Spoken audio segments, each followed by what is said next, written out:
Hello po mga ka-DIY ng study permit papunta ng Canada. Ang topic ko for today is about dun sa mga nag-a-apply ng study permit na may anak sila age 15, 16, 17, and even 18. So, the question was, ano ba ang magiging permit nila pagpasok dito? So, since minor sila and alam naman natin ang level nila, nasa high school pa lang, so that will be senior high school already. So, international study permit pa rin ang hawak nila, except na sa high school sila papasok. So, ang high school, libre pa po ang tuition yan, miscellaneous fee lang ang babayaran natin. And then another question is, pwede na ba silang mag-work? Kasi sa Canada, allowed naman mag-work ang mga 15 years old. Right, yeah. Tama nga po. Kasi dito sa Canada, kahit ang minor pa, pwede nang mag-work. Pero applicable lang po siya sa mga permanent residents na at saka citizen.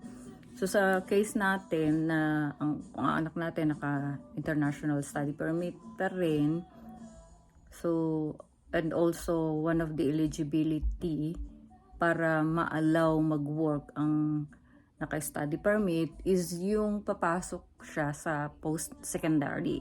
So since high school nga, hindi pa eligible magtrabaho.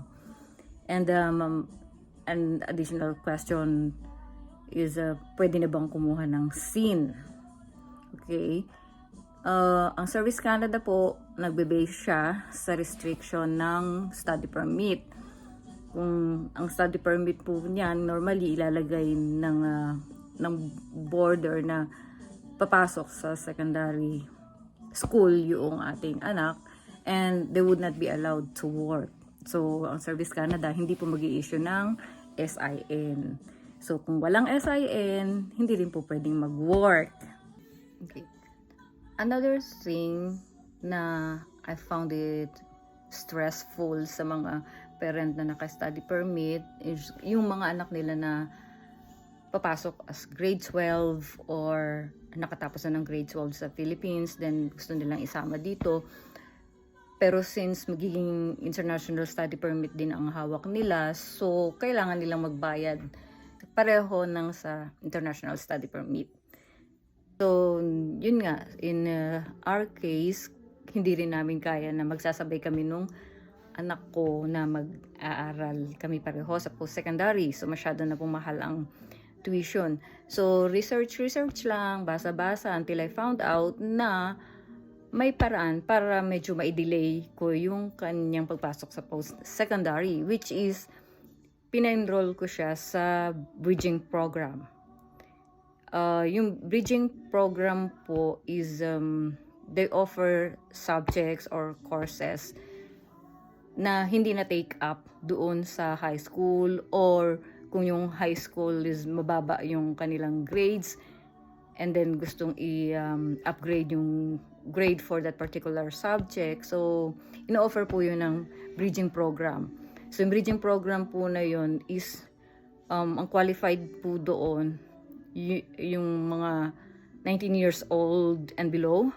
So, qualified po sila doon. And of course, pag kumukuha po ng bridging program, kailangan meron din silang valid study permit. And same thing lang din,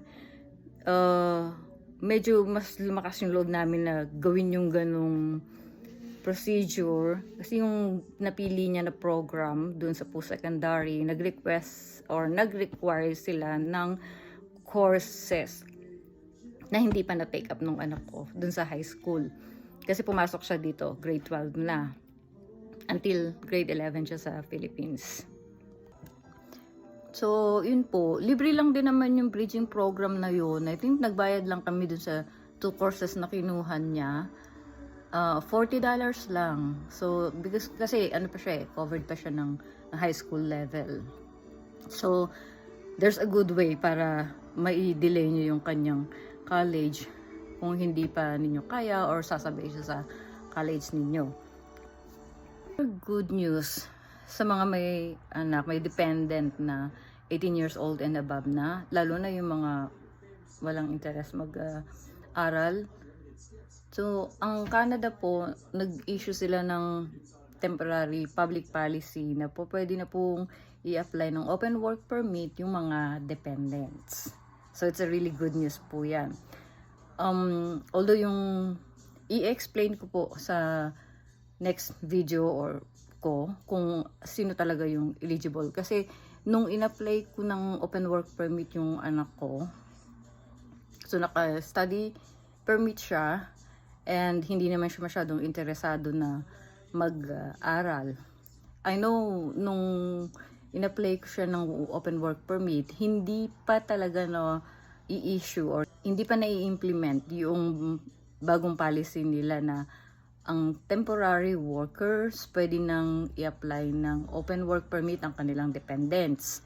So, in my case, naka-postgraduate work permit pa lang ako that time, pero tinry ko na pong i-apply siya ng open work permit.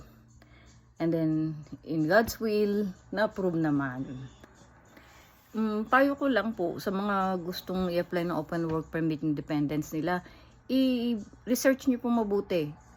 Basahin nyo yung instructions kung paano i-apply, kung ano yung documents, at kung paano fill upan yung forms. Kasi yung forms nila, although very similar doon sa forms na ginamit natin sa OWP, yung mga spouse natin, may specific answer na ibinigay ang IRCC na dapat yun ang ilalagay doon sa form ng OWP dependent.